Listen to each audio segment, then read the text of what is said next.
Welcome to this tutorial. In this video, we will see Excel function called Sumif. This function is used when you need to calculate sum of values based on one criteria. Let's calculate total sales based on the products. So the formula is equal to Sumif. Now the first input is range. This will be my product. I'll press F4 to freeze the range, comma, criteria. My criteria here is soy, the first product. So I'll select it H4 and I will freeze only the column, comma, sum range.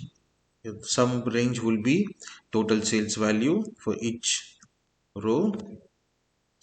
And I will freeze these as well by pressing F4 and bracket close. Here is the total sales of soy.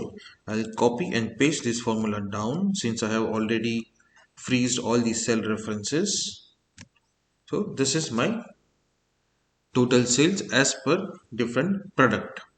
Now let's see how to use SUMIF based on some criteria or based on arithmetic operator. Here we will see first all the order total sales of the order value where quantity is greater than 5. So for that, equal to SUMIF, range would be my quantity column. Since my criteria is based on quantity, I will freeze it.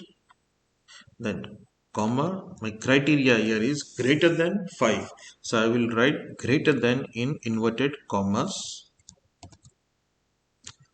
This is why, because I am giving my criteria in a cell reference. If you write greater than numeric 5, you don't need inverted commas, but since I am giving a cell reference, I will mention the greater than sign in inverted comma, and this is my cell reference, comma.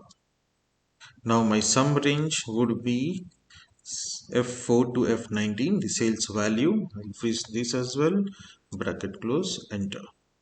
So this is how we calculate sum of values based on arithmetic operators using SUMIF.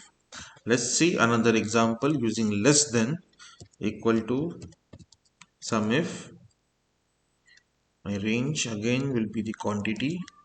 Phrase it, comma, in inverted commas, less than sign, ampersand, and cell reference L4, comma. Again, sales value will be same F4 to F19. I will freeze it, bracket close. Let's see with equal to sign, equal to SUMIF. My range here is product since I want to find the total of sales for soy product only. So I'll select my range, comma, criteria will be again equal to in inverted sign, ampersand, and the cell reference, comma, sum range, bracket close.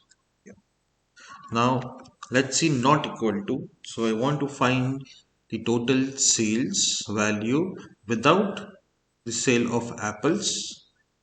So equal to SUMIF. Your range will be again the product, F4 to freeze, comma, the criteria in inverted commas. I will mention not equal to sign, then ampersand and cell reference, comma, sum range, freeze it. So this is without apples, the total sales. Let's find what is the sum of values for blank, so where product is not mentioned. So equal to SUMIF, range will be same for the product, freeze it, comma. So here not blank,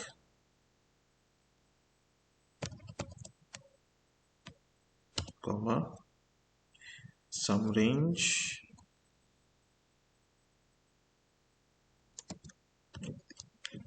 I think it will give an error. Yeah, so this will be only 2.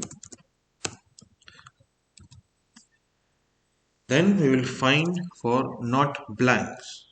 So for that, again, you can use the same not equal to sign, but here you are not giving any reference or any criteria. Like in before example, we give not equal to apples. So here, for if you want to find not blank, so just mention not equal to sign. It will give you the total of all the non-blank cells. Sum if here range, and I will select not equal to sign and just say sum of values. So these are the use of sum if function along with some arithmetic operators for criteria. Now we will see something with date. So if you want to find sales greater than or less than some date, you can use sum if as well. So equal to sum if, I'll select the order date column as my range, comma. Now let's say I want to find sales which are greater than 15 Jan. So I'll select greater than sign in inverted commas and then the date as a reference, or you can type it as well, comma, and the total sales value. I'll freeze it, bracket close, enter. So this is how you can use sum if function to get some more values based on one single criteria. Thank you for watching.